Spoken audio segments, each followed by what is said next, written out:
এই প্রচন্ড গরম এবং রোদের কারণে মানুষের দিনকাল কিন্তু অনেক কষ্টে যাচ্ছে। বিশেষ করে এই রোদের মাঝে যারা দিনমজুরের কাজ করছে তাদের কথা নাই বা বলি। আলহামদুলিল্লাহ আমরা আমাদের সাধ্য মতো 2 ডেক শরবত বিতরণ করেছি তাদের মাঝে। আর এই কাজটা করতে পেরে আমাদের নিজেদের মনের মধ্যেই অন্যরকম একটা শান্তি অনুভব হয়েছে। আসসালামু আলাইকুম সবাইকে। তো শুরুটা আমরা করেছি এই দুধ দিয়ে। আমাদের উদ্দেশ্য ছিল একটা সুষম খাদ্যের মাধ্যমে মানুষকে উপকার করা। তো এই জন্য আজকে আমরা দুধ দিয়ে মুহাব্বতের শরবত তৈরি করেছি। আর এই মহাব্বতের শরবতে কিন্তু রুয়াবজা ব্যবহার করা হয়, তাই আজকে আমরা রুয়াবজাও এনেছি। আর এই দুধের সাথে কিন্তু আমরা আগে থেকে চিনি এবং বরফ অ্যাড করে নিয়েছি। এরপর এই মিশ্রণটাকে খুব ভালো করে মিক্স করা হয়। আমাদের আজকের মূল টার্গেট ছিল 700+ মানুষকে খাওয়ানো। তো এই জন্য আজকে টোটাল 2টা ডেগ আনা হয়। যেহেতু আমরা এই গরমে মানুষকে একটু শান্তি দেওয়ার জন্য এই শরবতটা বানাচ্ছি, তাই ভাবলাম যে যতটুকুই বানাবো অবশ্যই মজা করে বানাবো। এই জন্য আজকে আমরা এক্সট্রা করে ডিপ্লোমা দুধও অ্যাড করে দিয়েছিলাম। এই ধরনের পাউডার মিল্ক অ্যাড করলে কিন্তু এই শরবতের টেস্টটা আরো বেশি ভালো হয়ে যায়। আর আজকে আমাদের এই ধরনের উদ্যোগে নয়ন ভাইয়া, হৃদয় ভাইয়া আরো অন্যান্য অনেকগুলো ভাইয়াই কিন্তু আজকে আমাদেরকে হেল্প করেছে। তবে আমি এই শরবতটা যখন বানাচ্ছিলাম তখন অনেক বেশি চিন্তায় পড়ে গিয়েছিলাম আসলে এটা টেস্ট কেমন না কেমন হবে। তবে যখন এই শরবতটা টেস্ট করে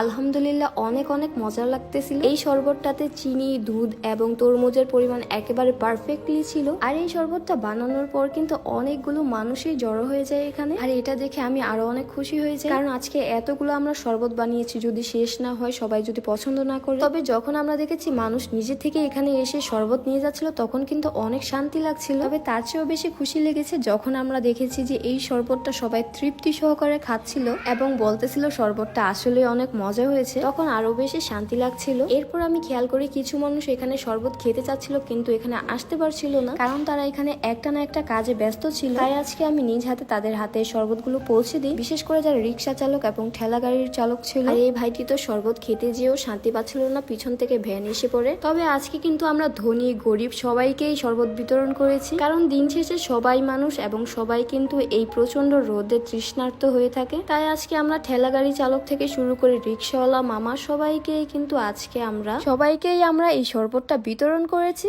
আপনারা জানলে অনেক অবাক হবেন, আমাদের চাচা এবং বাবার মতো বয়সী লোকেরা চাল, ডাল, গম এসবের বস্তা টানে, তারাও কিন্তু এসেছে এখানে শরবত খেতে। এই ভারী ভারী বস্তা টানার জন্য তাদেরকে দেয়া হয় মাত্র 40 থেকে 50 টাকা। তার মাঝে তো তাদের এই কাজের ক্ষেত্রে গরম এবং রোদ তো আছেই, তারা কিন্তু সবাই অনেক অনেক পরিশ্রমী। তাদেরকে আজকে আমি এই সামান্য শরবত দিয়ে হেল্প করতে পেরে নিজেকেই আজকে অনেক বেশি ধন্য মনে হচ্ছে। আর এই প্রচন্ড গরম এবং রোদের মাঝে শরবত বিতরণের ক্ষেত্রে এই ভাইয়ারা আমাদেরকে অনেক অনেক হেল্প করেছে। এরপর আবার দেখা মিলে এই মুচি ভাইয়ার সাথে, উনি সবার জুতা ক্লিন এবং মেরামত করে থাকে। তো এরকম ধরনের মানুষের কাছে আমরা শরবত বিতরণ করতে যেয়ে আরো বেশি শান্তি লাগছিল। আজকে শুধু আমরা রিক্সা চালক চাচাদেরকে শরবত দিইনি, তার পাশাপাশি কিন্তু রিক্সাতে থাকা যাত্রীদেরকেও শরবত দিয়েছি। আর এই চাচাটা শরবত খেতে চেয়েছিল কিন্তু আমাদের ওইখানে যেতে পারছিল না, তাই আজকে আমি নিজ হাতে তার কাছে পৌঁছে দিই এই শরবতটা। আর আজকে আমি শুরুতেই বলেছিলাম ধনী গরিব সব ধরনের পথচারীকেই কিন্তু আজকে আমরা শরবত বিতরণ করেছি। তবে আজকে এই শরবত বিতরণ করতে যে একটা জিনিস খেয়াল করি, এখানে